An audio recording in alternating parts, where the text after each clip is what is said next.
और विश्व के अंदर फिर हम अपनी इस मां भारती को विश्व गुरु बनाए। इसके निमित्त मैं आपके बीच में, आज आपने मुझे बुलाया और जब भी आप उचित समझेंगे आपके बीच में आकर के आपका पूरा संबल और साथ बढ़ाऊंगा। ये मेरा कर्तव्य बनता है, क्योंकि संत के नाते राष्ट्र धर्म। और मैं अंत में ये कह दूं, संत मार्गदर्शक भी रहे हैं और संतों ने समत्व भाव भी किया है। मुझे जहां कुछ लगता है, मात्र 15 दिन के अनुभव में मुझे बहुत कुछ सीखने को भी मिला। राजनीतिक परिप्रेक्ष्य में मेरा जीवन नहीं था, परंतु 15 दिन के अंदर जो मैंने नोट किया वो ये था कि त्याग नहीं तो कुछ भी नहीं है। और जो कमी लगी, जहां जहां हार हुई है वहां त्याग की कमी लगी हुई। व्यक्ति ने त्यागा नहीं, कहीं मोह कर दिया। अथवा दूसरी जो सबसे बड़ी कमी लगी वो ईर्षा, राग, द्वेष और प्रतिस्पर्धा। ईर्षा आ गया, चाहना आ गई, तो हम उस सपन को साकार नहीं कर पाएंगे और हम अपने उद्देश्यों को सफल नहीं कर पाएंगे। सबसे बड़ी तो बात यह है, इसमें त्याग सबसे बड़ी एक महती आवश्यकता रहेगी। साथ में ईर्षा, राग, द्वेष को भी हमें निकाल करके समत्व भाव के साथ में, समर्पण भाव के साथ में इस पार्टी को, इस देश को मजबूत करना है। हमारा और आपका स्वप्न तभी साकार होगा। मैं पुनः हृदय से साधुवाद भी करता हूं और दुआ भी करता हूं कि कहीं कहीं हमारे दिल के कोने में थोड़ी सी भी कहीं ईर्षा, राग, द्वेष कहीं पनप रही है, तो हम अपना आत्म मंथन करेंगे तुरंत और आत्मनिरीक्षण करके उसको दबाएंगे कि नहीं, ये ठीक नहीं है, ये मेरा स्वार्थ हो जाएगा, परोपकार नहीं हो जाएगा। परोपकार करना मुझे तो देश का सोचना है, मुझे तो त्याग करना है। त्याग की भावना आ जाएगी तो वही परिणाम पुनः हम पूरे देश को देंगे। पुनः आप सबका बहुत बहुत साधुवाद, बहुत बहुत शुभकामना। भारत माता की जय। बहुत खूब आभार पूज्य महाराज श्री, आपका हम सबको मार्गदर्शन मिला। में बैठे ये अग्रिम पंक्ति में सुखासन में बैठ करके जो पार्टी का चिंतन कर रहे हैं, ऐसे जमीन से जुड़े हुए कार्यकर्ता बंधु और ये जो हम सबको संबल बंधा रहे हैं और साथ दे रहे हैं, पूरे पंडाल में बैठे हुए वे कर्मशील योगी, कर्मयोगी के रूप में बीजेपी के समस्त कार्यकर्ता बंधु, हमारे बीच में मातृशक्ति के रूप में पधारी माताएं बहनें, और आज हम सबको मार्गदर्शन करने, मार्ग प्रदर्शन करने के लिए, प्रशस्त करने के लिए और यहाँ के प्रभारी के रूप में यदा कदा आप सबको निर्देश देने वाले आदरणीय मदन जी भाई साहब, नवनिर्वाचित समस्त विधायक गण, जिसमें वरिष्ठतम गर्ग साहब और अन्य यहाँ के सांसद महोदय पटेल साहब, जिनके नेतृत्व में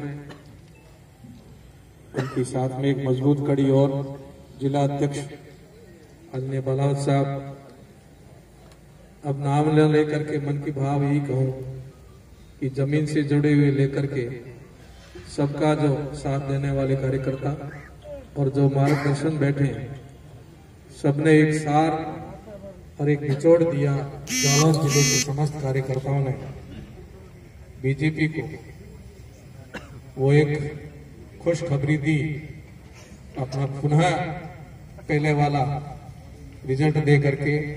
उसके लिए मैं भी हार्दिक बधाई और शुभकामना देता हूं सबको। सज्जनों, 200 सीटों में से एक पोहकण विधानसभा थी, जिसमें एक संत के नाते मुझे भेजा था। चाहना बिल्कुल नहीं थी कि मैं कोई विधायक बनूं, पर एक बात को दृष्टांत देकर के बात को पूरी करूंगा, लंबी नहीं करूंगा। मां भारत की एक पुरानी, एक इतिहास की घटना है। जो गुरु गोविंद सिंह जी थे और औरंगजेब था, औरंगजेब ने देश के अंदर बहुत आताताई बढ़ा दी थी, आक्रमण कर दिए थे और विशेष करके हिंदू समाज पर काफी उसने आक्रमण किए। उस समय एक और संत हुए बंदा बैरागी। बंदा बैरागी उस समय माला लेकर के जंगलों में तपस्या करने चले गए। गुरु गोविंद सिंह जी ने उनको कहा कि बंदे बैरागी, आपको इस भक्ति को छोड़ करके राष्ट्र भक्ति करनी चाहिए।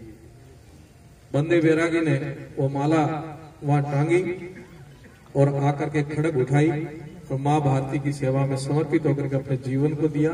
और उनके बलिदान को अपना सब लोग जानते हैं कि उनकी चमड़ी चिमटों से तोड़ी गई थी, तिल तिल तोड़ दिया था और उन्होंने बलिदान दिया था।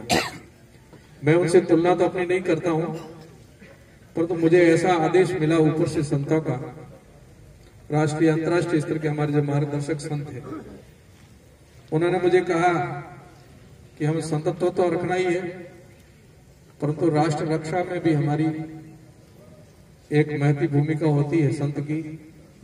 सब धर्म से ऊपर राष्ट्र धर्म है, सब भक्तियों से ऊपर राष्ट्र भक्ति है। और आपको हम निमित्त बना करके पोकरण भेज रहे हैं, आपको जाना है। मुझे कुछ पत्रकारों ने और कुछ बहुत वरिष्ठ लोगों ने, बीजेपी के बड़े राष्ट्रीय स्तर के वरिष्ठ जनों ने कहा कि आप किसका पालन करोगे, किसकी आज्ञा का पालन करोगे, किसका कहना मानोगे।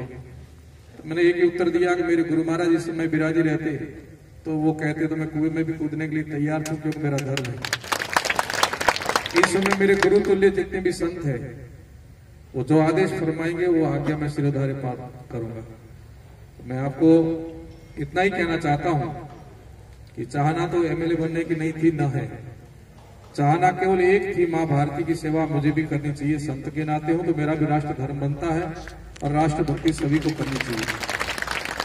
इस निमित्त गया, मात्र 15 दिन के अंदर 82,000 लोगों ने, जो शुद्धत्व एकदम परिपक्व व्यक्ति थे, उन्होंने मतदान किया। उनका भी मैं आभार व्यक्त करता हूं। साथ ही साथ आज यहां आकर के जो आपने मुझे इतने प्रेम स्नेह और अपनत्व दिया, वो मेरी खुशी को दुगना कर दिया, हार को जीत में बदल दिया। हार को जीत में बदल दिया क्योंकि आज वहां मैं नहीं हारा हूं, परंतु मैंने एक आहुति दी थी मां भारती के यज्ञ में, वो आहुति सफल हो गई। संपूर्ण देश के अंदर कोई चर्चा का विषय बना तो पोकरण विधानसभा बना है, और किसी के दिल में कहीं कोई बात बैठी है, चुभी है, तो पोकरण विधानसभा की बैठी है। तो मैंने तो मेरा काम कर दिया। जो जगाना था, संत का धर्म होता है जगाना, वो जगाना मैंने काम कर दिया। मेरी आहुति सफल हुई है। संत का दूसरा धर्म होता है समत्व भाव, समरसता, तो वो भी जीवन का उद्देश्य है और उसमें लगे रहेंगे कि हमारा समाज कहीं भी विघटित ना हो। क्योंकि मैंने सोचा है, मैंने समझा है, जहां तक आपका एक स्वप्न है, आप सबका स्वप्न, भले हम छोटे हैं, स्वप्न तो हम भी देखते हैं। स्वप्न आपके भी है, स्वप्न मेरा भी है। और स्वप्न अभी जिनके चर्चा हो रही थी मोदी जी की, मोदी जी के दिल में भी कोई स्वप्न है। मेरे हिसाब से हम सबका स्वप्न एक ही है। मोदी जी का स्वप्न भी वही है, आपका स्वप्न भी वही है, मेरा भी स्वप्न वही है कि मां भारती की शान हम सबको बढ़ानी है। इसका विश्व में नाम कैसे हो, इसलिए आप लोगों ने अपने स्तर पर मेहनत करी है और आप लोग उस स्वप्न को साकार करने में लगे हो। मेरा भी कर्तव्य बनता है कि मैं भी मेरे स्वप्न को साकार करने में मेरी महत्वपूर्ण भूमिका अदा करूं।